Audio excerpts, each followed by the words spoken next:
Hi friends, तो मैं सत्यजीत कुमार आपका अपना यूट्यूब चैनल ईडूजोन में आपका स्वागत है। तो पहले मैंने पॉलिनोमियल का भाग बताया था। आज मैं जो लेकर आया हूँ वो द्विघात समीकरण क्वाड्रेटिक इक्वेशन क्लास 10 के लिए है। तो क्वाड्रेटिक इक्वेशन जो है कैसे बनता है, इसका डिफिनेशन क्या है, द्विघात समीकरण को कैसे पहचानेंगे, द्विघात समीकरण का मूल कैसे ज्ञात करेंगे, द्विघात समीकरण के मूलों का अस्तित्व कैसे है और इसका विविक्तर ज्ञात करना है। तो इन सभी बातों के बारे में आज हम चर्चा करेंगे और इन्हीं का डिटेल रूप से आपको बताएंगे।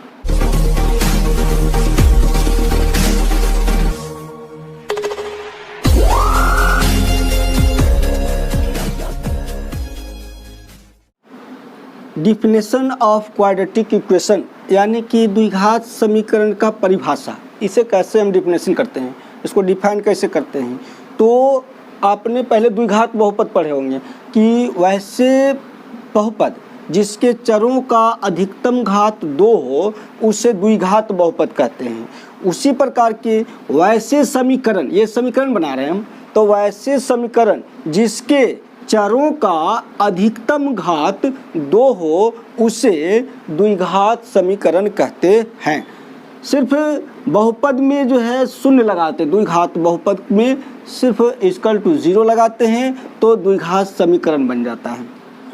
इस प्रकार हम जानते हैं कि द्विघात समीकरण का जो व्यापक रूप है वह ax² plus bx plus c equal to 0 के रूप में लिखा जाता है, जहाँ a, b, c एक वास्तविक संख्या है, वास्तविक संख्या रियल नंबर है। तो आपने देखा x² का जो गुणांक होता है वो a होता है, x का गुणांक b और c जो है कांस्टेंट राशि होते हैं। अर्थात हम ऐसे लिखते हैं कि a, b और c एक वास्तविक संख्या है। उदाहरण से लेते हैं तो x² minus 3x minus 10 equal to 0, अर्थात यह एक द्विघात समीकरण है जिसमें यदि द्विघात समीकरण में पूछा जाए कि बताइए a बराबर क्या होगा, तो आपने यहाँ गौर से देखिए x² के पीछे a है, तो x² के पीछे कुछ भी नहीं है तो 1 है, तो a बराबर 1। x के पीछे b है, x के पीछे -3 है तो b इक्वल टू -3। c के पीछे c जो है कांस्टेंट राशि होते हैं तो इसलिए c इक्वल टू -10। इस प्रकार जो है यदि आपको ax² plus bx plus c equal to 0 के रूप में कोई द्विघात समीकरण लिखा हुआ हो तो उसका a, b और c हम निकाल सकते हैं। तो आप समझ गए होंगे कि a, b, c कैसे निकलता है। उसके बाद देखिए हम यदि इसे सूत्र में बांटते हैं, इसका मूल ज्ञात करते हैं, तो द्विघात बहुपद के जिस प्रकार से 2 शून्यक होते थे उसी प्रकार द्विघात समीकरण के भी 2 मूल होते हैं। तो लिखेंगे कि द्विघात समीकरण का 2 मूल होते हैं, 2 मूल होते हैं। पहला जो बोलते हैं वो अल्फा और दूसरा जो बोलते हैं वो बीटा, यानी कि एक अल्फा और एक बीटा। द्विघात समीकरण के आपसे पूछा जाए कि यदि द्विघात समीकरण के कितने मूल होते हैं, तो द्विघात समीकरण के 2 मूल होते हैं, एक अल्फा होते हैं और एक बीटा होते हैं। अब इसका फॉर्मूला हम याद रखेंगे कि अल्फा बराबर क्या होगा, तो अल्फा बराबर होता है -b plus minus √ b² minus 4ac बटा 2a। अल्फा बराबर -b plus √ b² minus 4ac बटा 2a और बीटा पूछल जाए तो -b minus √ b² minus 4ac बटा 2a होता है। तो इस प्रकार से आपने समझा कि एक अल्फा और एक बीटा, अल्फा का सूत्र और बीटा का सूत्र। यदि हम इससे डायरेक्ट पूछेंगे x बराबर क्या होते हैं, तो -b plus minus √ b² minus 4ac बटा 2a। इस प्रकार से अल्फा प्लस बीटा यानी कि मूलों का योग, तो 2 मूल यदि जोड़ते हैं तो -b/a होता है। मूलों का गुणनफल अल्फा इंटू बीटा, तो इसका फॉर्मूला होता है c/a, यानी कि ax² plus bx plus c equal to 0 के बराबर के रूप में हो तो अल्फा प्लस बीटा मूलों का योगफल -b/a होता है और अल्फा इंटू बीटा c/a होता है। अब हम मूल निकालने के लिए सीखेंगे। जैसे मैंने लिखा example, for example x² -3x - 10 बराबर 0, इसका मूल निकालना है। ये एक द्विघात समीकरण है। अब मूल कैसे निकालते हैं? तो मूल दो तरह से, एक गुणनखंड विधि से निकालते हैं तो एक वर्ग विधि से निकालते हैं। तो हम इसे पहले क्या करते हैं, ABC पहचानते हैं। तो इसमें से x² के पीछे कुछ नहीं है तो 1 है, तो a बराबर 1, b बराबर -3 और c बराबर -10। अब हम x का फॉर्मूला जानते हैं कि -b plus minus √b² -4ac और बटा 2a।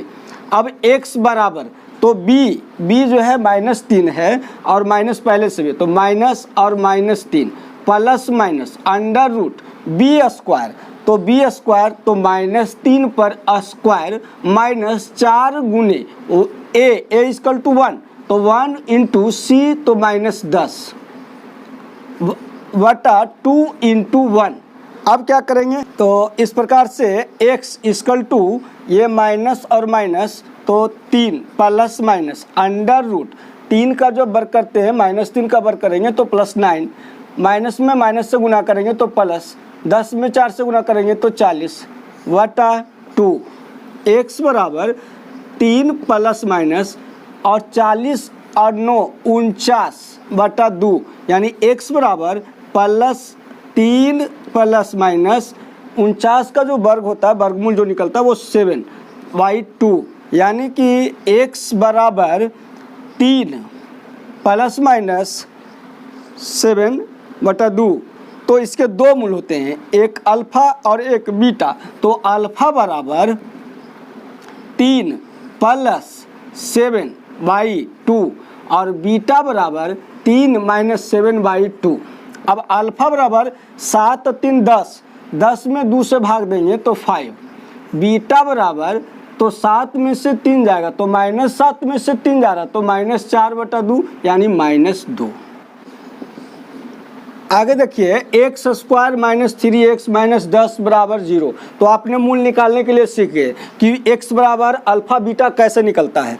तो अब हम अल्फा प्लस बीटा इससे निकालना चाहते हैं, मूलों का योगफल, मूलों का गुणनफल, विविक्तर ज्ञात करना चाहते हैं। तो कैसे ज्ञात करते हैं? तो सबसे पहले तो आपको इसमें पहचान लेना होगा कि अब तो जान गए होंगे कि x² का गुणांक 1 होता है, x² का गुणांक a होता है। तो a equal to 1, b equal to -3, c equal to -10। अब हम निकालना चाहते हैं विविक्तर, विवेचक। इसको विविक्तर बोलिए, विवेचक बोलिए या डिस्क्रिमिनांट बोलते हैं, विवेचक, या इसको विविक्तर भी बोल सकते हैं, विविक्तर, या इसको इंग्लिश में डिस्क्रिमिनांट बोलते हैं, डिस्क्रिमिनांट। इक्वल टू होता है b² -4ac। अब देखिए b आपने ज्ञात कर लिया -3, तो -3 पर स्क्वायर अब -4 इंटू a इक्वल टू 1 है और c इक्वल टू -10 है। तो 3 का जो वर्ग करेंगे तो 9 हो जाएगा और माइनस माइनस तो 10 × 40 प्लस में तो 40 और 9 49। ये आपका विवेचक। ये कोई भी द्विघात समीकरण जब दिए हुए हों तो हम विवेचक और विविक्तर इस प्रकार से ज्ञात कर सकते हैं। उसके बाद जब विवेचक, एक ध्यान रखिएगा कि विवेचक या विविक्तर या डिस्क्रिमिनेंट यदि प्लस में हो, 0 से बड़ा हो, तो वह हमेशा जो है वास्तविक होते हैं, उसके मूल वास्तविक होते हैं और असमान होते हैं। यदि d का मान 0 से छोटा हो, निगेटिव में हो, तो उसका जो मूल का अस्तित्व नहीं होता है।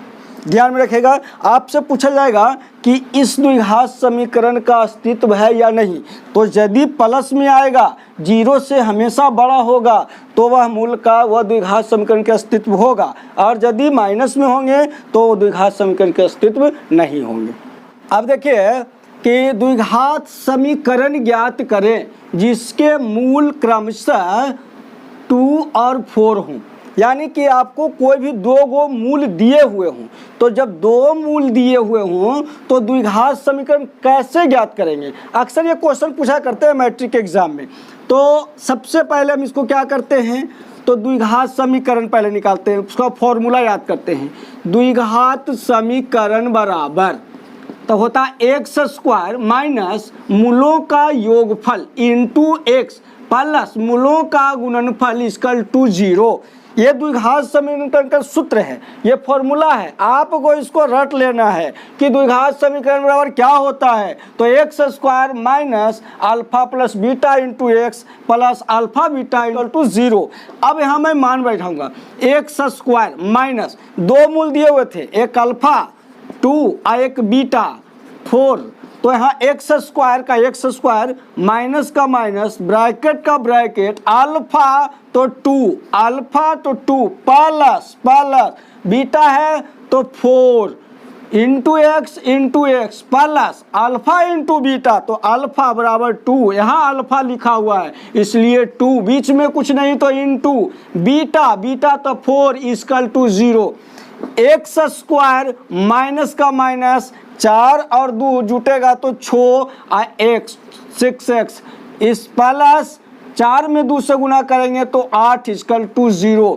अर्थात यह जो है इसका द्विघात समीकरण तैयार हो गया। यानी कि जब दो मूल दिए हुए हों द्विघात समीकरण आप उसको निकाल सकते हैं। द्विघात समीकरण जो है आज इसको मैं निकालने के लिए बता दिया। अगला वीडियो में मैं जो है द्विघात समीकरण एनसीईआरटी पर आधारित कुछ प्रश्नों को हल करूंगा, तो उसे देखना न भूलें। यदि आपको यह वीडियो अच्छा लगा तो इसे लाइक करें, और जो नए हैं वह इस चैनल को सब्सक्राइब कर लें और बेल आइकन को दबाना न भूलें, ताकि आपको नए वीडियो का नोटिफिकेशन मिलता रहे।